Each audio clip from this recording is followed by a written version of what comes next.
Qu'est-ce que vous pensez globalement de ces mesures annoncées hier? Est-ce que c'est suffisant? Alors, ce sont des mesures fortes, hein, donc ils ont parlé d'un confinement strict, hein, d'un confinement renforcé.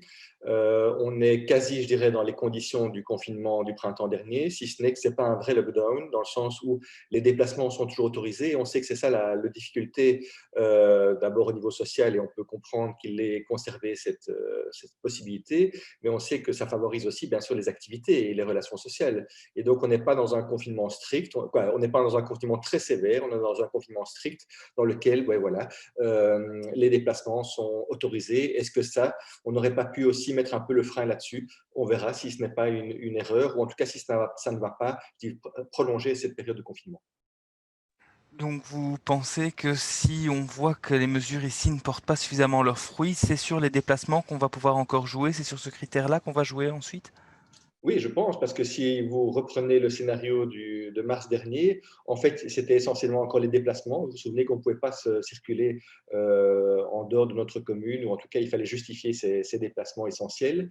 Et fatalement, ça limite les possibilités. Actuellement, ben, les gens peuvent encore, bien sûr, circuler librement, et tant mieux, bien sûr, dans la situation actuelle. Mais malheureusement, ben, ça permet alors de mener toute une série d'autres activités, aller voir des gens, etc.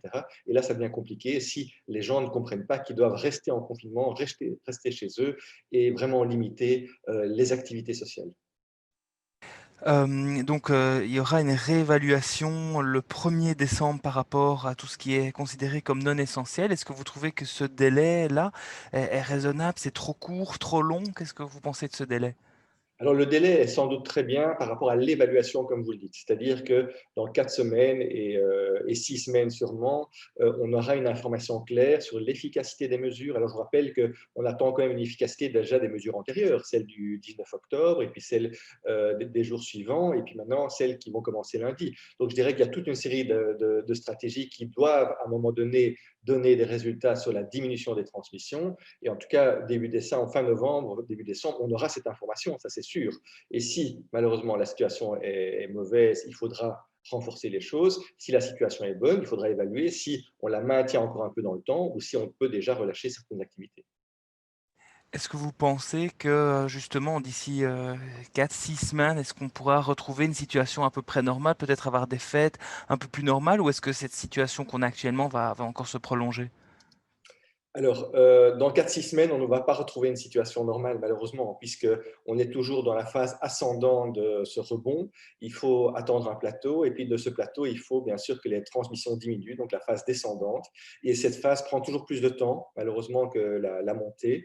Et donc, on sait que cette phase, on l'a vécue, elle prend au moins un mois et demi, si, au moment où, bien sûr, les transmissions commencent à diminuer et que les mesures, bien sûr, sont efficaces. Et donc, si vous vous projetez simplement sur un calendrier, ben, ça nous mène facilement à la mi-décembre.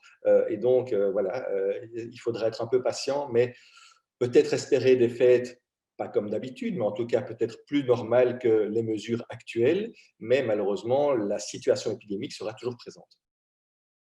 Est-ce que les mesures qui ont été annoncées hier, plus celles qui étaient déjà en cours, est-ce que ça va permettre justement ce but qui est recherché, d'éviter une situation catastrophique dans les hôpitaux? Alors, la situation dans les hôpitaux est déjà catastrophique, malheureusement.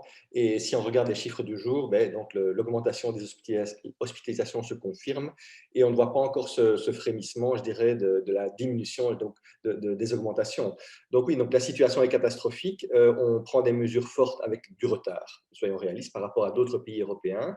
Donc oui, on ne va pas éviter malheureusement la situation catastrophique dans les hôpitaux. Donc il faut des solutions alternatives pour les hôpitaux. Ça se passe par des hospitalisations en dehors de l'hôpital, à domicile, dans des hôpitaux de campagne, dans des ailes de maisons de repos ou d'hôpitaux qui ne sont pas, je dirais, utilisés actuellement. Donc, ça nécessite des ressources complémentaires, parce que malheureusement, la saturation, elle est prévue dans 7 jours, en tout cas la saturation des 2000 lits de soins intensifs.